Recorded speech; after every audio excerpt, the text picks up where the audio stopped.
Hi, we're going to spend the next few minutes talking about what fourth grade students in College Station ISD will be doing in their math classes during the first 9 weeks. This is actually the first of 2 videos, so after you watch this one, you might try to find the part 2 video so you can get a complete idea of what they'll be doing this first 9 weeks. So here's kind of our roadmap. The students will start off with understanding and applying whole numbers, and that's what we'll talk about in part 1 here. And then in part 2, we'll talk about how they will understand and apply decimal numbers, as well as represent fractions and find equivalent fractions. It's important for fourth graders to know their addition and subtraction facts, so they should have had these down pretty well by the end of 2nd grade. If they don't, then we just start working on that and helping them to shore that up now. It's a good idea to pull those together and work on them in strategy groups.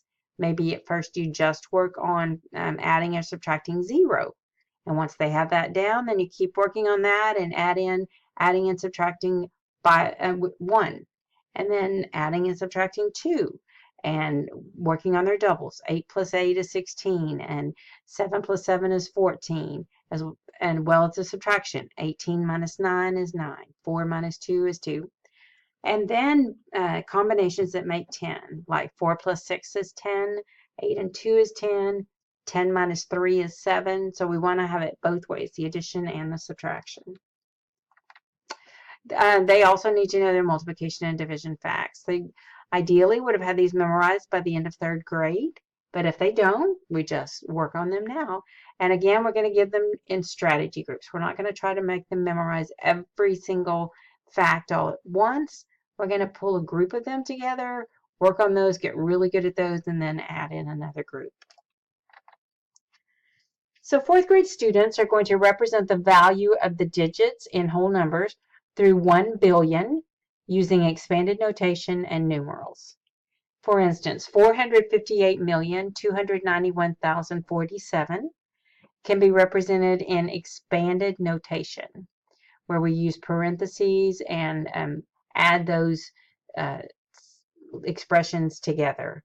4 times 100 million plus 5 times 10 million plus 8 times 1 million plus 2 times 100,000 plus 9 times 10,000 plus 1 times 1,000 plus 4 times 10 plus 7 times 1.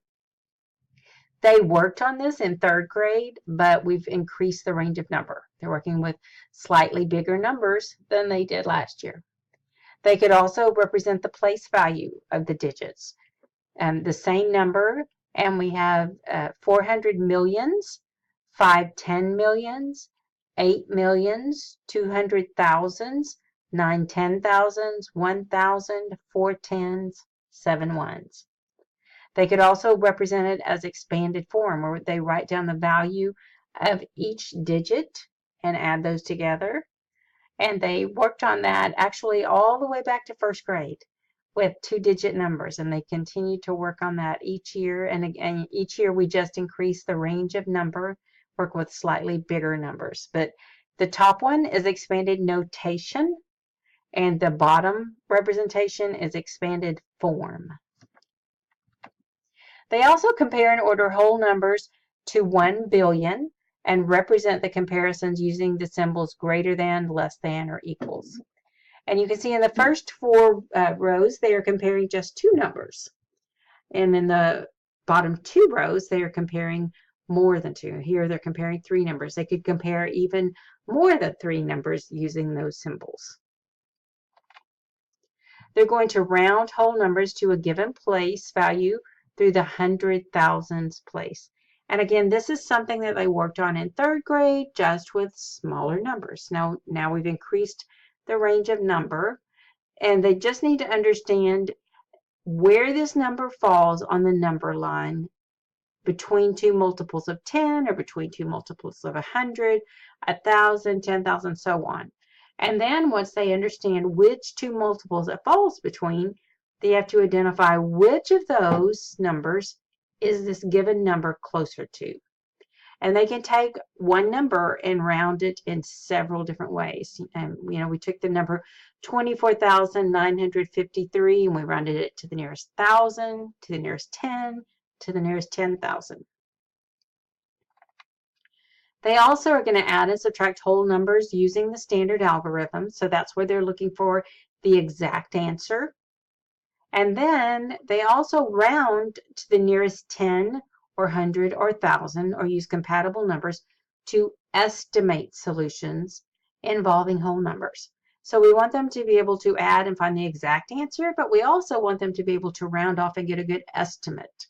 And before they do the actual addition or subtraction, it's a really good idea for them to round and get an idea of what range of number, what's my answer going to be approximately, and then they can compare the actual number they get and see if they made a mistake or if they're in the right ballpark. And we round and find estimates all the time when we're shopping and trying to make purchases.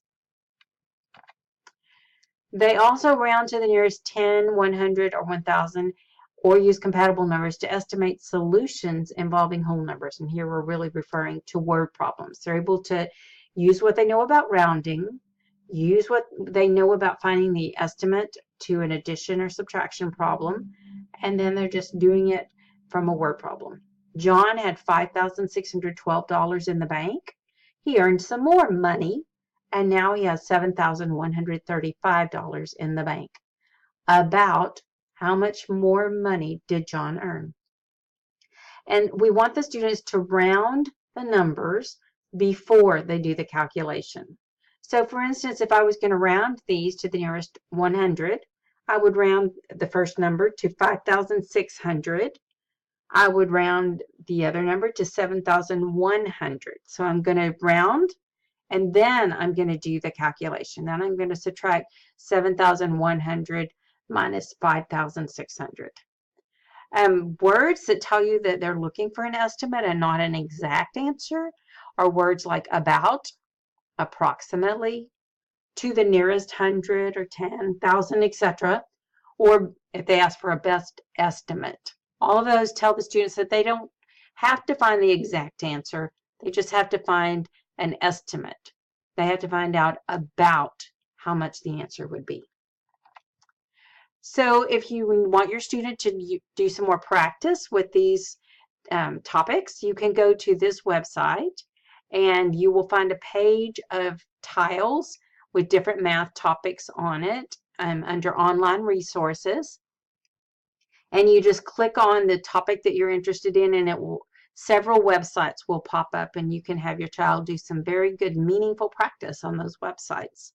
Our students love to use technology. They love to be on the computer. So let's let them have that time, but use it to their benefit to further their education. If you go down to the tile that says word problems, you will find Thinking Blocks, which is a really good site for practicing word problems. You can choose Thinking Blocks for addition and subtraction or Thinking Blocks for multiplication and division. So thank you for listening. There'll be a new series of videos at the beginning of each 9 weeks. And if you listen to the videos and then you still have more questions or need more clarification, be sure to contact your child's teacher, or you can contact the math specialist on your child's campus. Here's a link to a list of all the math specialists in the district and which campus they're assigned to. So you could send the math specialist an email or give them a phone call, and they'd also be glad to talk to you. So again, thank you for listening, and have fun learning math with your child.